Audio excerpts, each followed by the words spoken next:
Voces del Sur. Psicología y comunidad.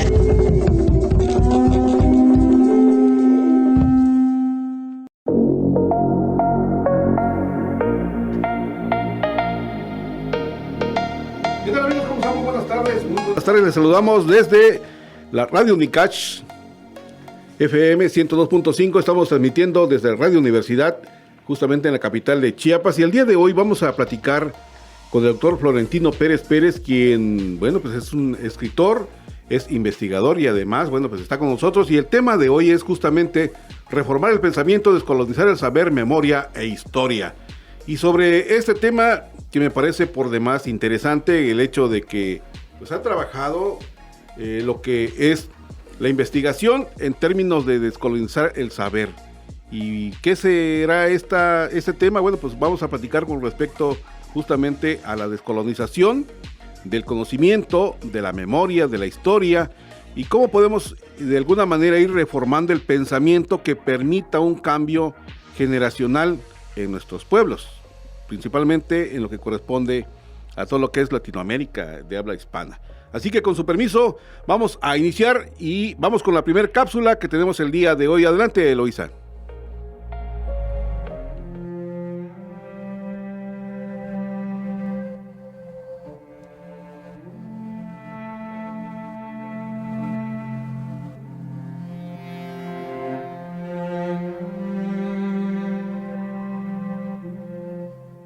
En plena crisis europea, crisis capitalista, crisis de la civilización europea y occidental, emergente desde el sur global, la reconstrucción de los tejidos comunitarios como formas de supervivencia y confrontación de los pueblos frente al sistema mundo moderno colonial.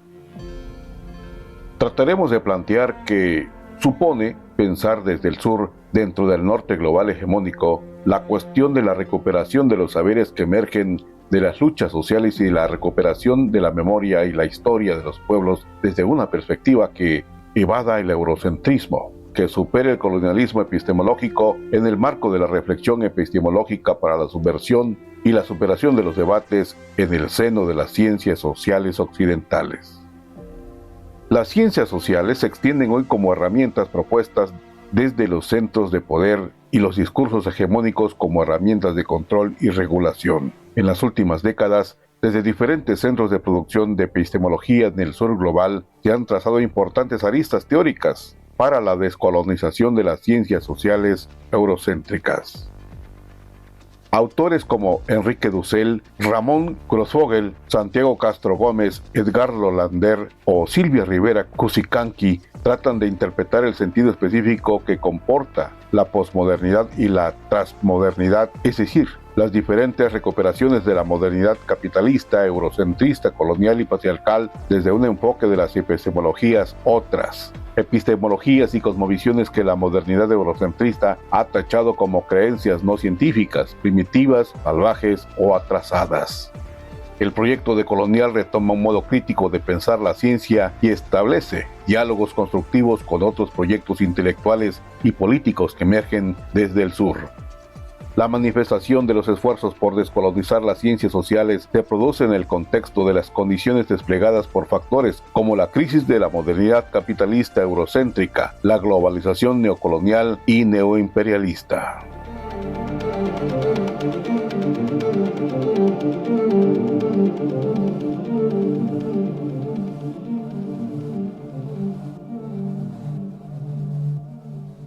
Voces del Sur. Bueno, pues estamos transmitiendo desde la capital de Chiapas, Tuxtla Gutiérrez. Nuestras redes sociales, estamos en Facebook y nos pueden encontrar como Radio Universidad 102.5 Unicach FM. Y si usted desea enviarnos un correo electrónico, puede usted hacerlo a rpsicólogo@yahoo.com.mx. Los teléfonos en cabina 961-61-818-72 y 961-1256-658. Y si usted quiere enviar un mensaje a WhatsApp, puede usted hacerlo al 961-284-1398. Y estamos muy contentos aquí en el estudio, justamente porque tenemos un invitado de verdad, y lo digo con todo respeto, de lujo, porque tenemos en cabina justamente al doctor Florentino Pérez Pérez. Doctor, buenas tardes ya prácticamente. Buenas tardes, José Luis Roque. Un gusto compartir estas reflexiones contigo, con tu auditorio y sobre todo de una radiodifusora universitaria en la cual hace años tuve el honor de trabajar en esta potente universidad y ser copartícipe de la inauguración de esta radiodifusora. Excelente, bueno, pues independientemente de ser un investigador, amigo de todos nosotros, amigos de los universitarios unicachenses, es un docente, investigador de la UNACH, justamente de la Universidad Hermana, la Universidad Autónoma de Chiapas. Pero usted se estará preguntando quién es nuestro invitado. Pues vamos a escucharlo, pero permítame usted antes comentarle el saludo a nuestro productor Mario Coutinho, en operación técnica Eloísa Aguilar y por supuesto a nuestra gerente Lupita Moreno. Gracias por estar con nosotros y vamos a escuchar entonces la presentación de nuestro invitado en esta tarde. Adelante, Eloísa.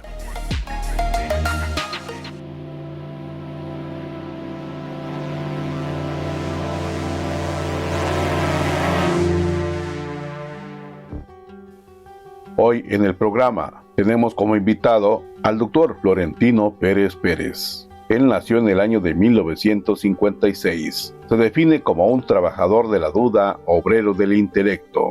Realizó sus estudios de licenciatura en Ciencias Políticas y Administración Pública en la Universidad Nacional Autónoma de México.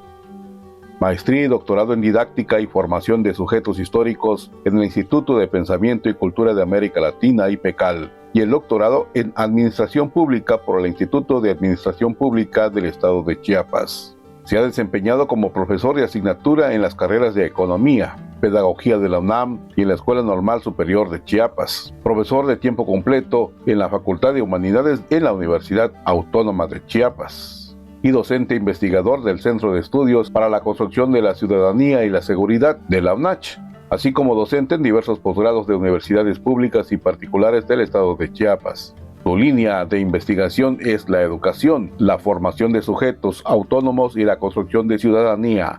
Es miembro del Ateneo de Ciencias y Artes de Chiapas. Como conferencista, ha participado en diversos congresos educativos en el ámbito nacional e internacional. En la Universidad Autónoma de Chiapas, además de director de la Facultad de Humanidades, ha sido director de Extensión Universitaria. En la Universidad de Ciencias y Artes de Chiapas, secretario académico, subsecretario de Educación Federalizada de la Secretaría de Educación del Estado de Chiapas, entre otros cargos. Actualmente es director de proyectos y programas de la UNACH. Entre sus publicaciones destacan Crisis Civilizatoria, una aproximación a la lectura de la pobreza del mundo y a los territorios perdidos 2020, El mundo herido, la subjetividad en tiempos del coronavirus en el 2021, Cartas de ausencia tristes en el 2013, Tu recuerdo y yo en el año 2021, Acela, hábito de mi vida 2023 y Cuando un amor se va en el año 2024, entre otras publicaciones. Bienvenido, doctor Florentino Pérez Pérez, a Voces del Sur, Psicología y Comunidad.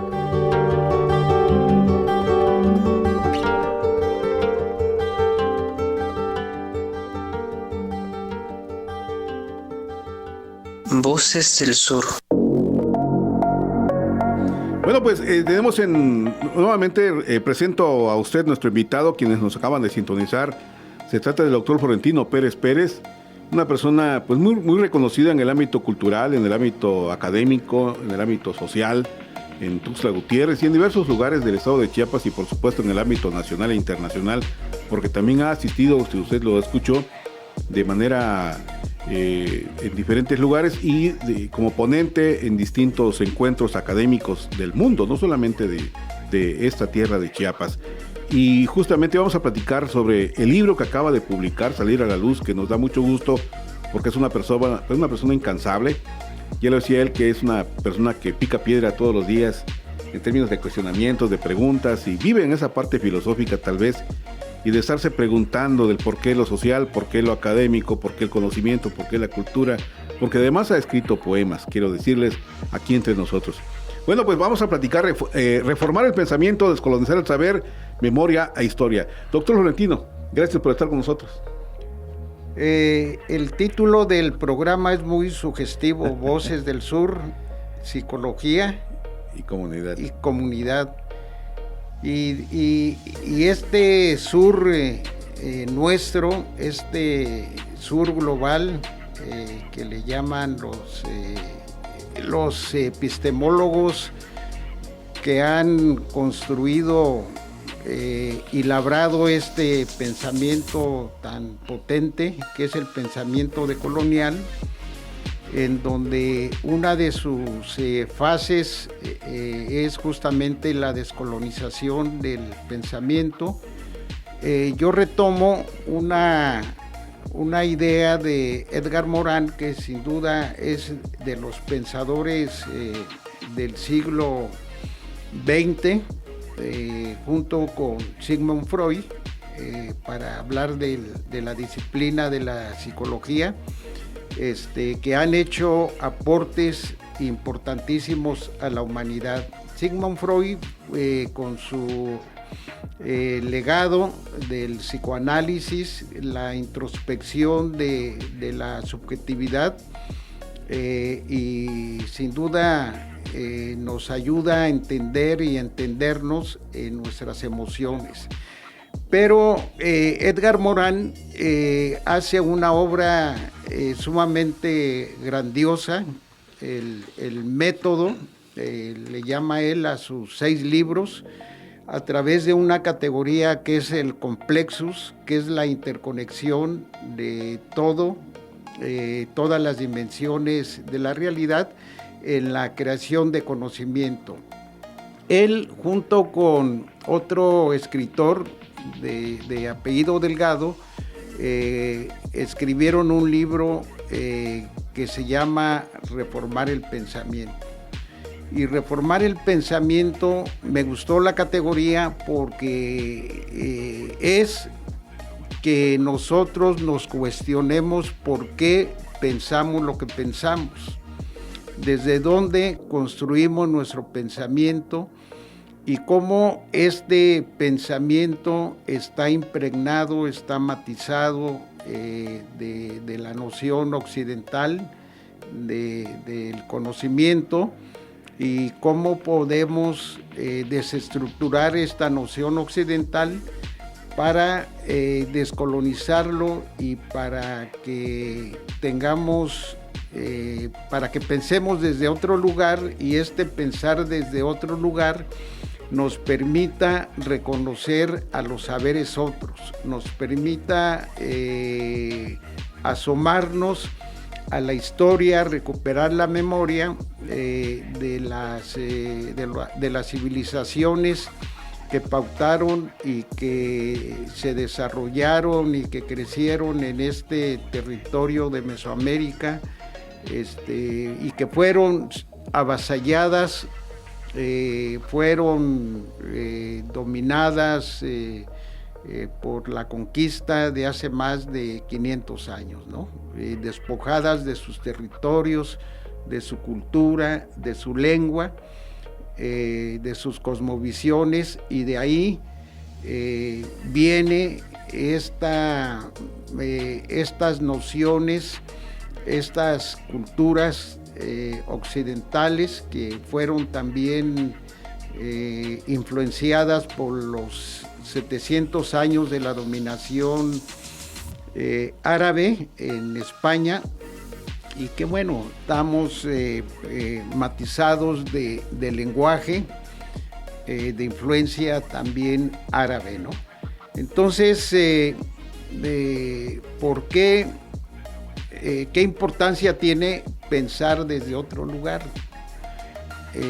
La importancia que para mí tiene este aporte, esta recuperación de varios autores de estas epistemologías del sur, que se llaman, es que podamos reconocer la diversidad que nos habita, que podamos reconocer las culturas, recuperar los aportes que fueron negados, por este eurocentrismo, por este pensamiento único, por esta religión única, por este lenguaje único y por esta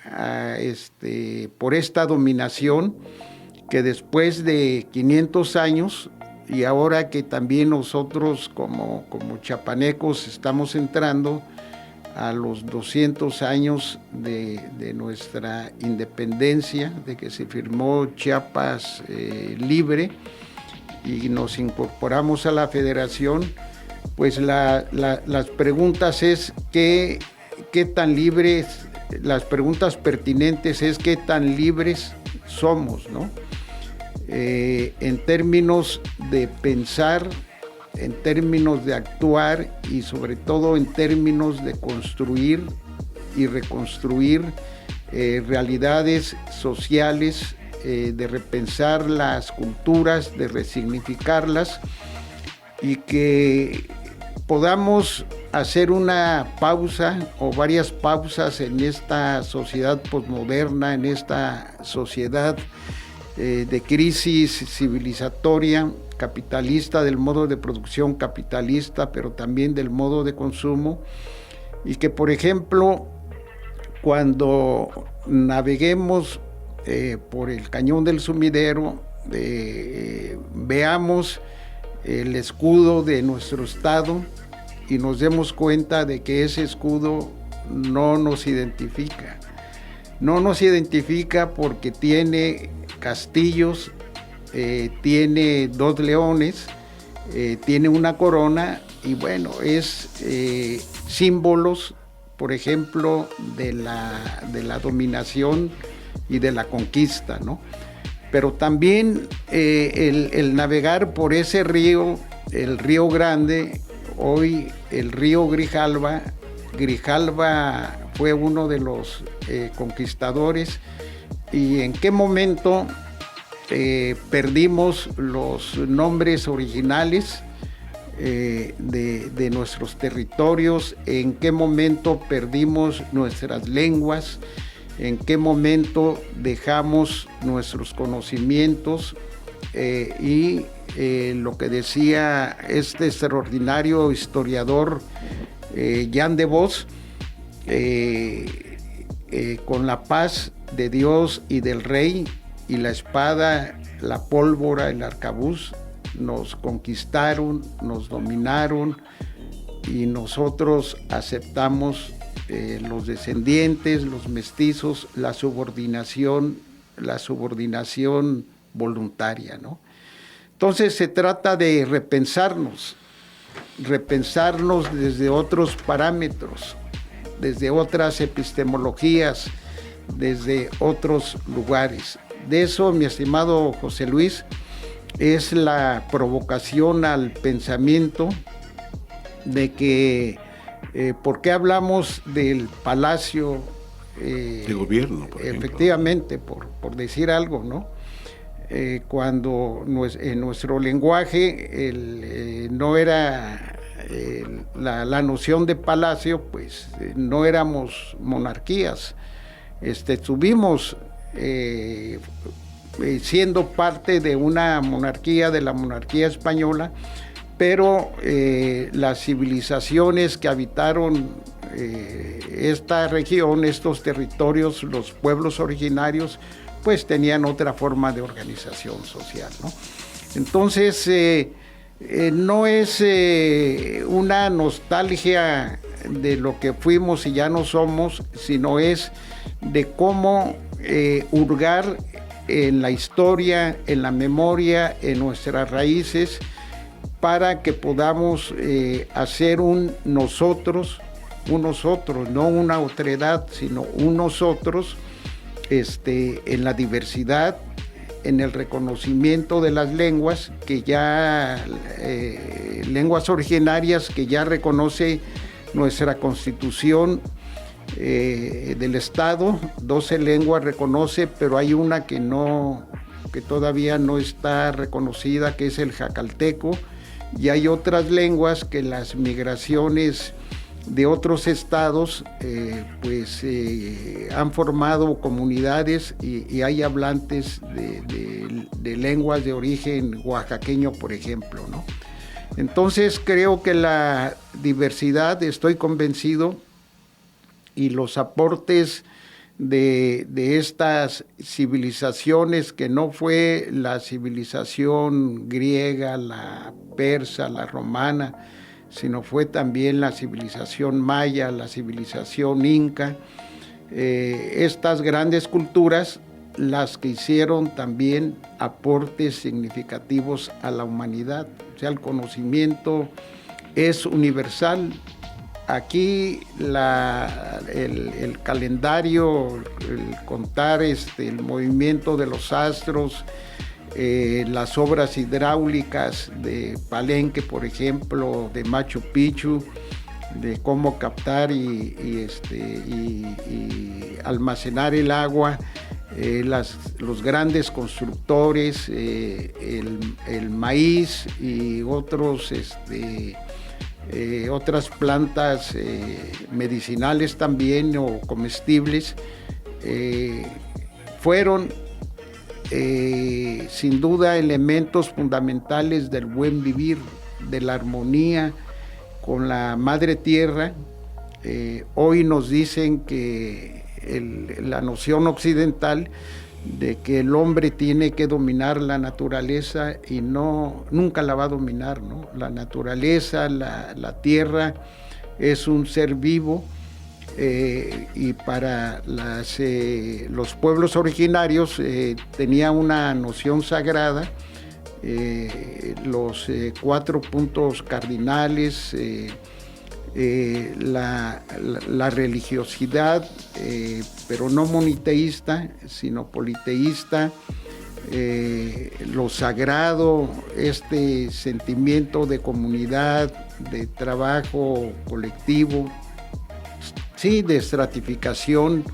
También sin duda que hubo esa división, pero la armonía con la naturaleza es un elemento distintivo, ¿no?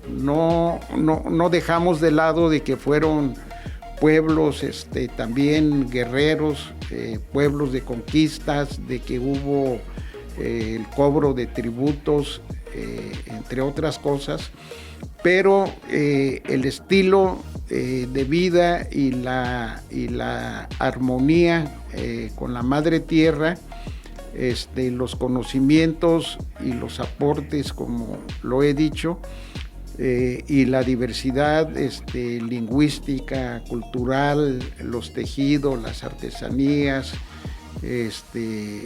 etcétera, pues forman parte de nuestro pasado común, y hay que asomarnos a ese pasado para que junto con los aportes de los conquistadores, de los que nos dominaron, podamos hacer una ecología de saberes. No se trata de negar lo que nos llegó, lo que nos dominó, sino retomar esos aportes occidentales, pero también reconocer que este es uno de los aportes del pensamiento descolonizado, reconocer los saberes, los conocimientos otros, ¿no? Y desde ese lugar de la diversidad, preguntarnos, interrogarnos, ¿no? ¿Qué nombres pueden tener las cosas, ¿no? Por ejemplo, estamos en Coyactomoc o en Tuxtlán, dependiendo de la lengua. Pero también estamos en Tuxtla Gutiérrez, ¿no? Las topominias, ¿no? Y Joaquín Miguel Gutiérrez, sin duda, el gran iniciador de la independencia, ¿no? De la reforma más que de la independencia, ¿no? De la independencia fue Fray Matías de Córdoba. Entonces, es una apuesta que hago en dos momentos. Reformar el pensamiento, descolonizar el saber a través de caminar una transición paradigmática que recupera la crisis de las ciencias sociales, la metamorfosis, pero también la esperanza de que la crisis civilizatoria es una crisis de un modo de producción, de un modo de consumo, pero no es la crisis todavía de la humanidad, no es la crisis del fin del mundo, ¿no? El papel del Homo sapiens en esta época del Antropoceno como constructor de realidades sociales, pero también retomando a Jacques Derrida, pensador extraordinario, de cómo desestructurar las certezas. Estamos acostumbrados a vivir, porque además así nos formaron, en el pensamiento dogmático, en las verdades absolutas, en lo binario, ¿no? En lo bueno, en lo malo, en la felicidad, en la infelicidad, en lo negro, en lo blanco. No, las cosas es uno y lo otro. No se puede ser plenamente feliz, pero tampoco completamente infeliz, ¿no? Son momentos de felicidad, pero también son momentos de desdicha, ¿no? Hay esta articulación entre uno y lo otro, ¿no? El día es parte de la noche parte del día, es este movimiento dinámico, dialéctico de las cosas. La importancia del pensamiento judeocristiano, las revoluciones científicas, esto de Thomas S. Kuhn, de los paradigmas, y termino en este pensamiento tan potente que es el de las epistemologías del sur hacia la descolonización del saber, ¿no? Esta es el primer eje, esa es la primera parte de este libro, y la segunda parte es en dónde almacenamos estas culturas, estas memorias, estos saberes otros, ¿no? Y entonces hago un recorrido breve por la cuestión de la historia y la memoria, ¿no?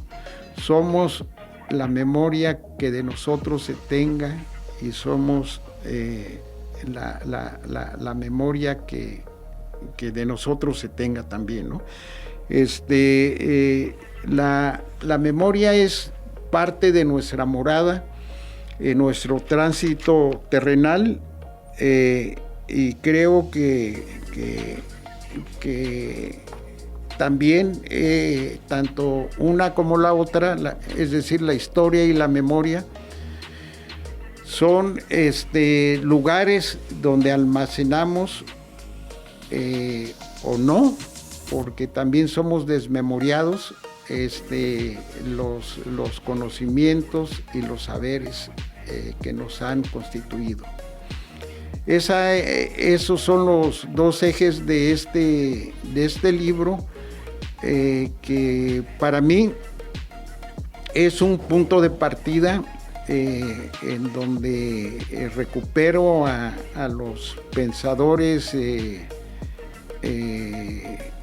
destacados de esta forma de pensar, de este nuevo paradigma, de estas sociologías de las ausencias que hablaba Boaventura de Sousa Santos, y que los podamos aplicar a nuestra realidad, a nuestras realidades más bien, porque siempre tenemos que pensar en plural, pero pensar y actuar, pensar en gerundio, decía nuestro querido maestro Hugo Semmelman Merino, ¿no? Pensar, porque el pensar es actuar, ¿no? Si pensamos y actuamos, estamos movilizando el pensamiento, y movilizar el pensamiento nos lleva a cuestionarnos de por qué pensamos así y no de otra manera, ¿no? O de qué otras maneras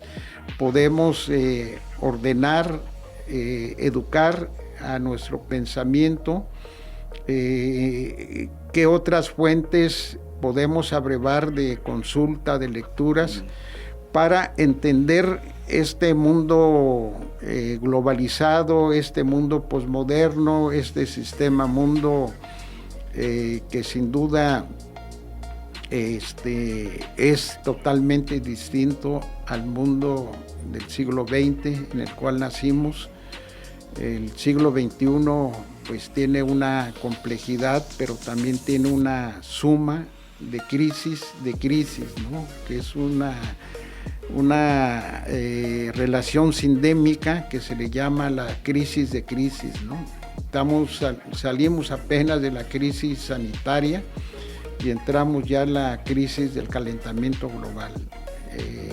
Y estamos en la crisis económica y no salimos de la crisis otra vez sanitaria con las enfermedades de la obesidad, etcétera, etcétera, ¿no? Entonces, ¿con qué herramientas herramientas conceptuales, podemos andar por el mundo y la vida?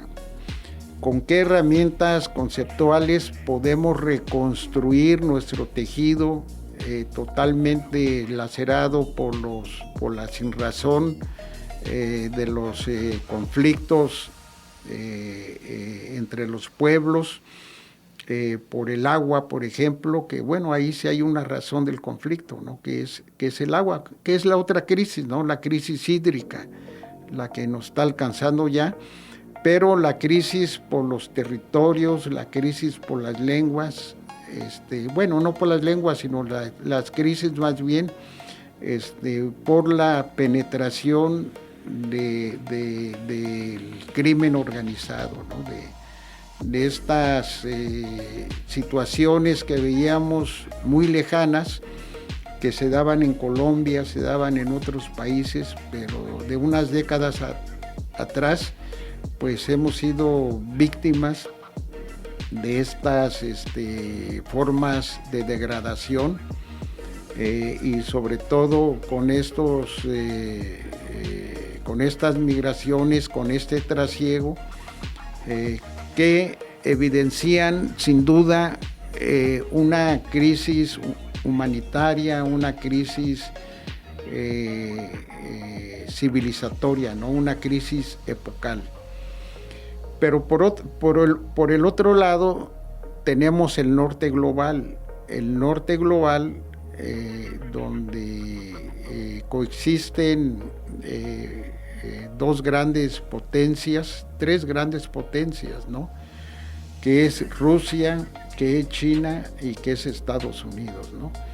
Este norte global que para la industria armamenticia, para que tengan ganancias, para que tenga movimiento esta rama de la economía, pues inventan las guerras, ¿no? Tenemos dos guerras muy peligrosas, la invasión de Rusia a Ucrania y la otra, la invasión de Israel a los territorios palestinos, ¿no? Y estas dos grandes conflagraciones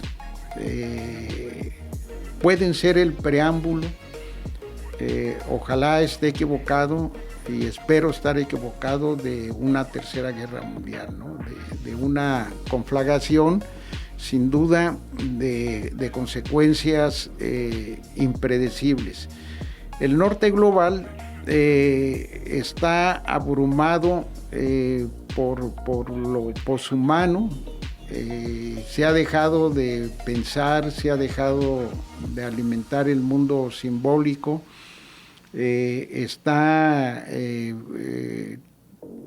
gran parte de su población está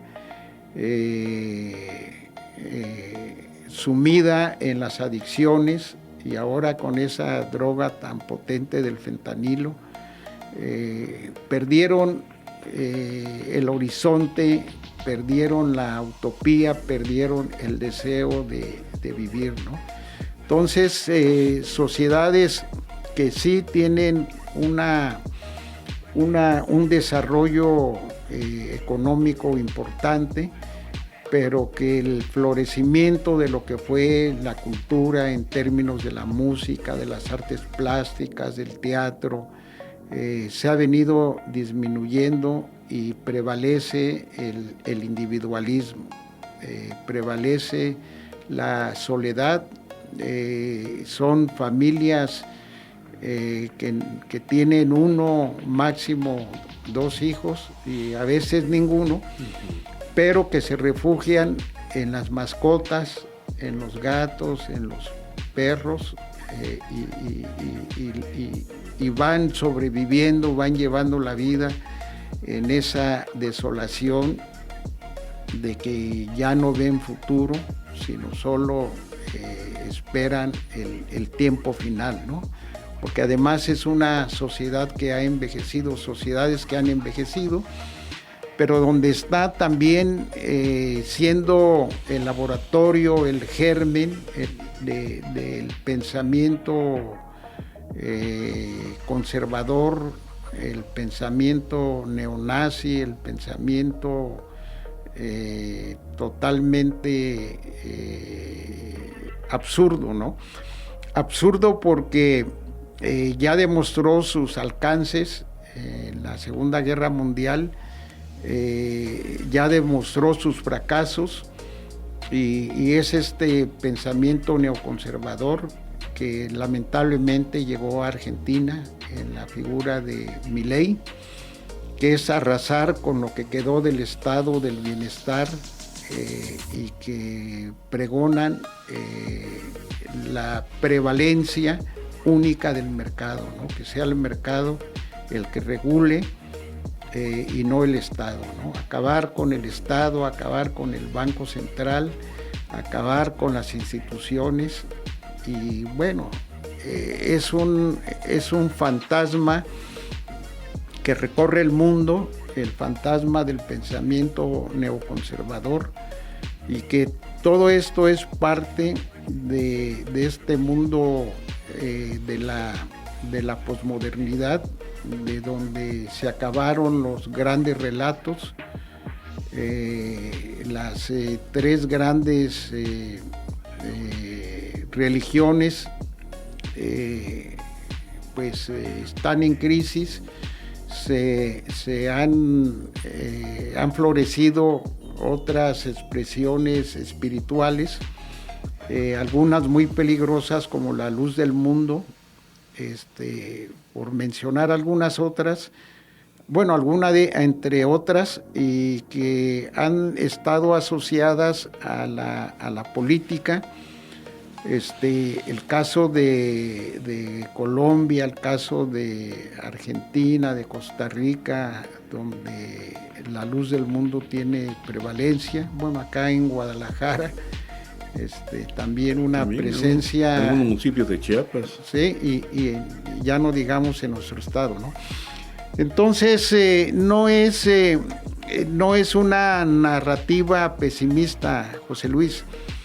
Es poner los puntos sobre las íes para que nos repensemos como civilización, como humanidad, en esta diversidad de saberes, en esta diversidad de conocimientos, en esta diversidad cultural y que podamos con estos referentes repensarnos, reconstituirnos como comunidades, como sociedades, como culturas en movimiento, ¿no? No es volver a lo que ya no está, porque lo que ya no está, sino es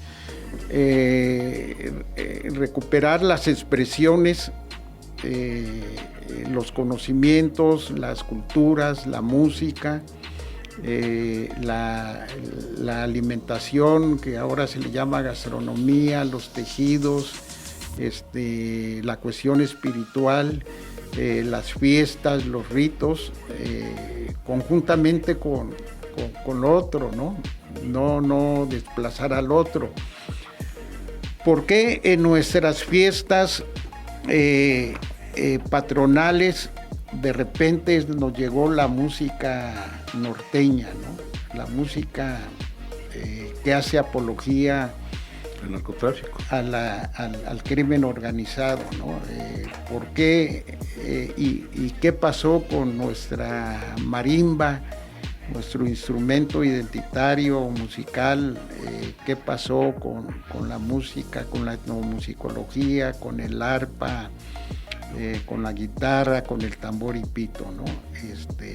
¿Por qué ya no cantamos el himno nacional en nuestras escuelas con la marimba, ¿no? Que además es un instrumento colectivo y ya ponemos música, reproducimos ya las grabaciones y no lo cantamos, ¿no? Porque también hay que aceptar de que la irrupción de las tecnologías la última década del siglo XX, cuando la red de redes, el internet, surge como resultado de la Segunda Guerra Mundial, surge como un instrumento de espionaje, empiezan a crecer y empiezan a aplicarse esa conexión entre los ordenadores. Por eso es red de redes, es un sistema articulado.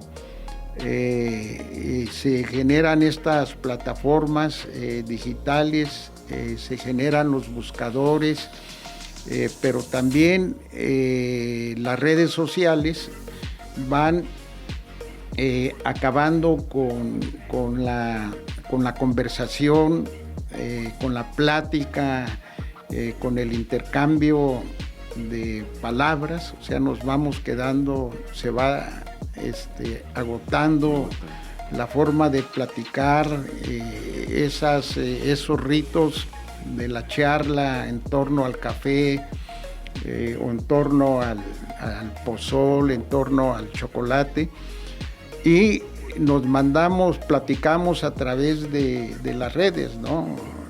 ¿Cómo estás, no? ¿Cómo estás con la K, ni siquiera ya con la oración o con la frase, ¿no? El lenguaje se va empobreciendo, pero lo más grave y el tema de fondo que no estamos viendo es el tema del pensamiento, que estamos dejando de pensar, que tenemos un pensamiento cada vez más débil, más debilitado. Entonces, esto nos va haciendo presas de la sociedad del consumo, de la sociedad individualista. Entonces, nos asumimos como sonámbulos en nuestras certezas, en nuestras rutinas. Dejamos de soñar, dejamos de ser solidarios, dejamos de crear utopías, dejamos de tener anhelos. Y bueno, vamos siendo conformistas con esta realidad que sin duda no es la mejor realidad, no es el mejor mundo, porque hay mucha inequidad, hay mucha explotación, hay mucha pobreza, y creemos que pero también hay mucha destrucción de la madre tierra, de los bienes naturales. Hay mucha contaminación, calentamiento de los océanos, y las crisis que seguramente vendrán, pues necesitamos mitigarlas, necesitamos repensarnos como humanidad, como civilización. Entonces, entre otros temas, el entrar a esta lógica de cuestionar por qué pensamos lo que pensamos, desde dónde pensamos, por qué no nos asumimos como sujetos históricos, sociales, constructores de realidades, de nuestra realidad, y de que podemos despojarnos de las subjetividades dominantes, dogmáticas, que anuncian un mundo y una realidad feliz, la felicidad eterna, pero no en este tránsito terrenal, sino en una dimensión metafísica, o sea, más allá de lo físico, más allá de nuestra existencia, porque pregonan la infinitud de la vida, ¿no? Cuando la vida es finita, ¿no? Cuando la vida tiene principio y tiene fin, ¿no? Interesante, de verdad, el contenido del libro, maestro Florentino Pérez. Estamos platicando, para quienes nos acaban de sintonizar, con el doctor Florentino Pérez con respecto a su libro que acaba justamente de publicarse y se titula Reformar el pensamiento, descolonizar el saber, memoria e historia. Un libro bastante interesante, no rebasa las 100 páginas para que usted pueda conseguirlo. ¿Dónde pueden conseguir el libro, doctor? En la librería universitaria, y voy a pedir también que aquí en la librería de la UNICACH esté también a disposición de las personas interesadas. ¿Cómo esos aspectos, por ejemplo, dentro del pensamiento que se menciona en el libro, en el contexto de la descolonización del saber, todavía en algunos países anglosajones o latinoamericanos, a la población indígena, a la población originaria se le sigue llamando población indígena, cuando en realidad los orígenes no son indios, ¿no? Efectivamente, José Luis, recordemos que hace más de 500 años España, para comerciar sus productos con el occidente y con el oriente, buscaba nuevas rutas marítimas.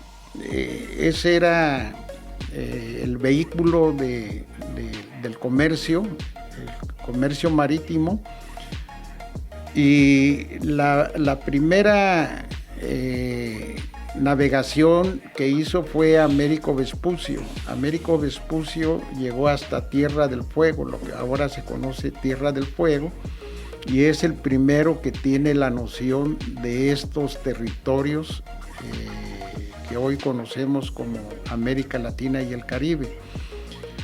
Pero fue Cristóbal Colón el que inicia el periplo para llegar a las Indias Occidentales. Y se extravió. Y efectivamente agarra otra ruta, y cuando llega a estos territorios dice, bueno, son los indios, ¿no? Los habitantes son los indios, ¿no? Porque llegamos a las Indias, ¿no? Entonces de ahí viene ese nombre totalmente impreciso, totalmente ahistórico, de que son indígenas. Son pueblos originarios que tenían su nombre propio, ¿no?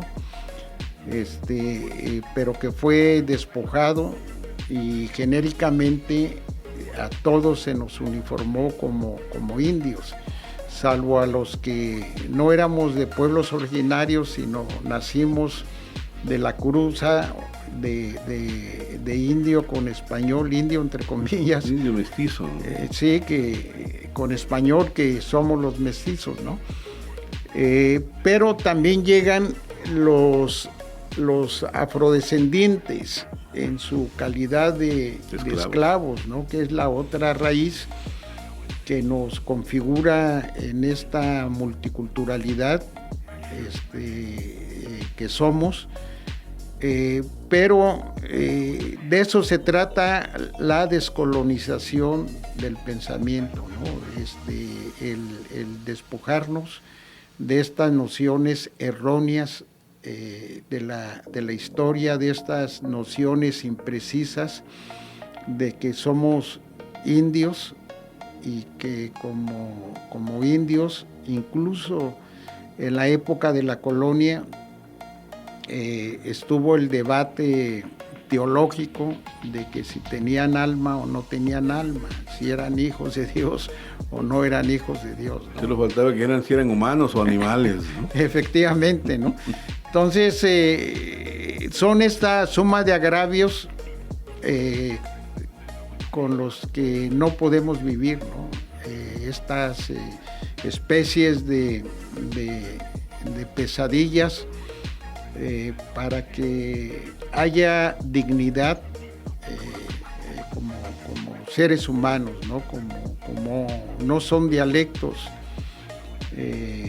Si bien es cierto, hay lenguas ágrafas, son lenguajes que tal vez no tengan gramáticas. Las primeras 4 gramáticas de las lenguas de los pueblos originarios más importantes, pues no tienen ni siquiera 30 años de que con el apoyo del Colegio de México se empezaron a elaborar, ¿no?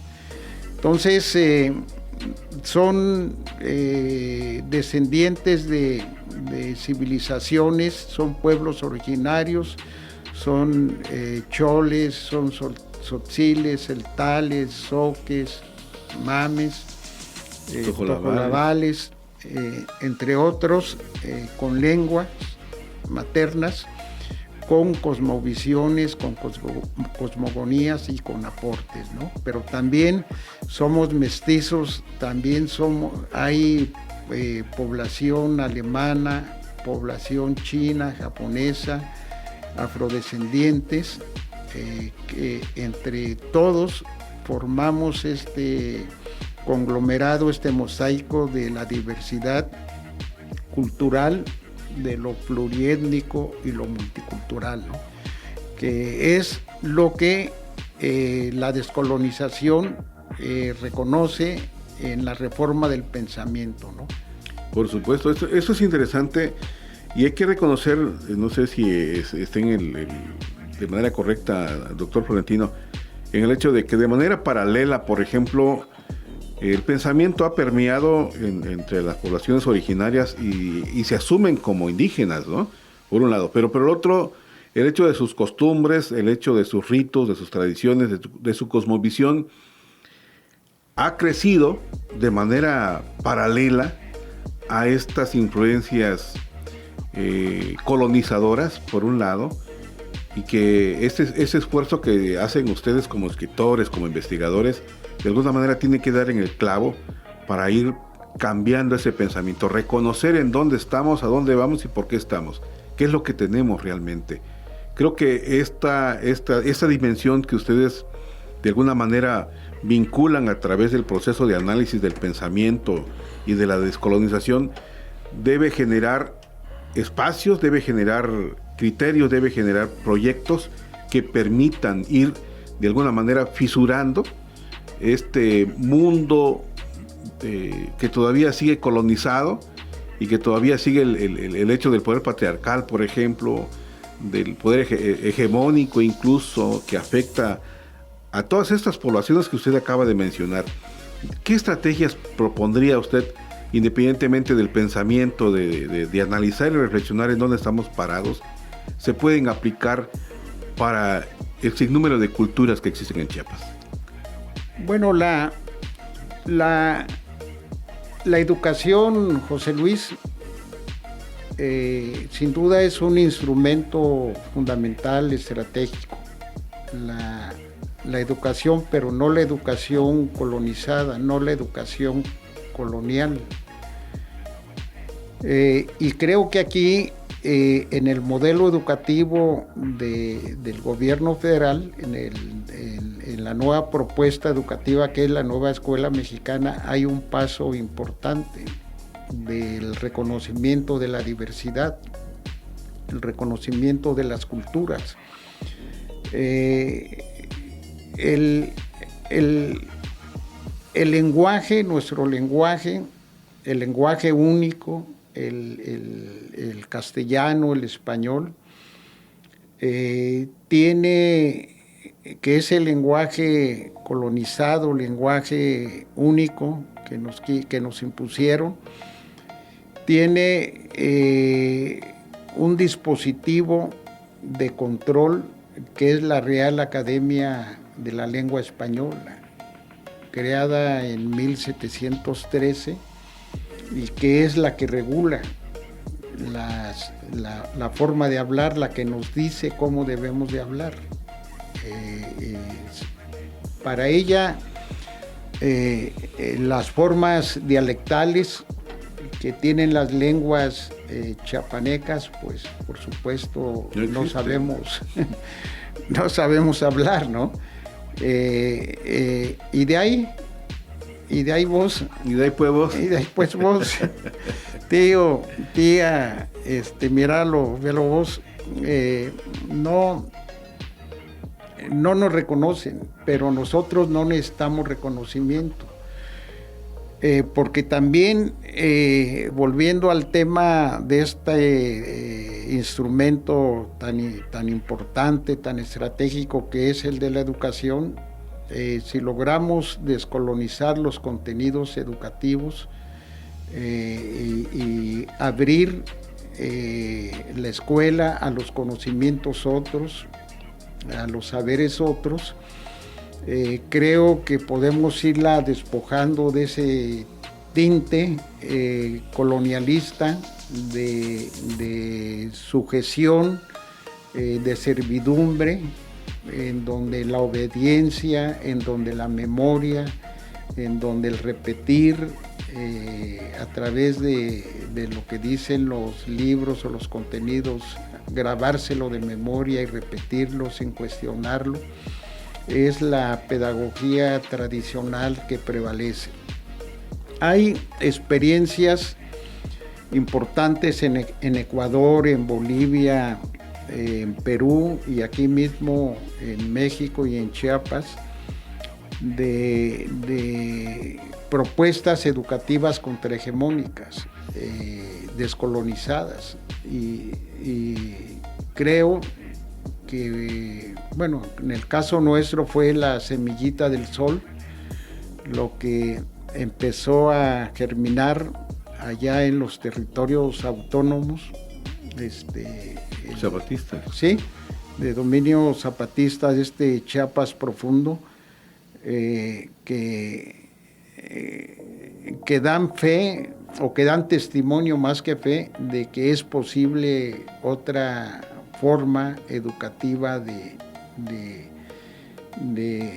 a implementar, a desarrollar para que enseñe a pensar. El problema central es enseñar a pensar, no enseñar ya lo pensado, ¿no? Y enseñar a pensar es reformar el pensamiento. Por supuesto, tener pensamiento crítico. Sin duda. Por lugar, pues, de hecho. Doctor, algo más dentro de este aspecto como un investigador, como un conocedor de la materia, pensando de manera profética, ¿cómo ve usted este trabajo educativo que se requiere dentro de 10 años? Pues yo veo con mucho optimismo la llegada de la primera mujer al poder, al gobierno, aunque acá en el pasado en Palenque tuvimos a la Reina Roja, ¿no? Que por fue supuesto gobernante y que habla de que el empoderamiento de la mujer es una realidad, pero en nuestro caso son de los 200 años de vida independiente, que es la primera mujer que vamos a tener como presidenta, ¿no? Creo que su formación, su trayectoria nos va a ayudar a replantear y a profundizar esta propuesta de la nueva escuela mexicana, a la elaboración de material didáctico, material educativo y ya no libros de texto, porque la polémica fue por qué quitaron los libros de texto y por qué no las grandes editoriales siguieron haciendo su negocio, ¿no? Que es el tema del capitalismo, de la ganancia, ¿no? Entonces yo veo con optimismo y cierro retomando una parte que dice Retomo parte de la narración de la Mesopotamia de origen sumerio, considerada como la narración escrita más antigua de la historia, atribuida al mitológico héroe rey Gilgamesh. Temía mi regreso tanto como había temido mi partida. Las dos cosas formaban parte de lo desconocido y lo inesperado. Lo que me había sido familiar ahora era desconocido. El único que había cambiado fui yo. Y creo que hay que atreverse a cambiar, no cambiar a los demás, sino que cambie uno mismo. ¿Y cómo puede cambiar uno mismo? Cuestionándose su forma de pensar y su forma de hacer y estar en este tránsito terrenal por esta vida efímera. Muchas gracias, José Luis. Al contrario, doctor, pudiéramos cerrar esta parte con conócete a ti mismo, ¿no? De los griegos, la frase griega. Claro. Conócete a ti mismo. Claro, Cuestiónate a ti mismo. Claro, Critíquete a ti mismo. Claro, porque uno no puede dar lo que no tiene, lo que carece. Decía Lipovetsky, el vacío transmite vacío. Por supuesto. Bueno, pues muchas gracias, de verdad. Agradezco infinitamente la presencia de nuestro invitado que esta tarde. Esperamos que el programa también le haya servido a usted de conocimiento, de análisis y de reflexión, y que lo invitamos justamente a que vaya usted reflexionando, tenga usted pensamiento crítico y vayamos de alguna manera descolonizando el pensamiento, descolonizando el saber, y a través de este proceso de nuestra memoria y la historia. Muchas gracias. Gracias a todo el equipo de Voces del Sur. Nos escuchamos el próximo jueves en punto de las 4. Muchas gracias. Muy buenas tardes. Hasta la próxima.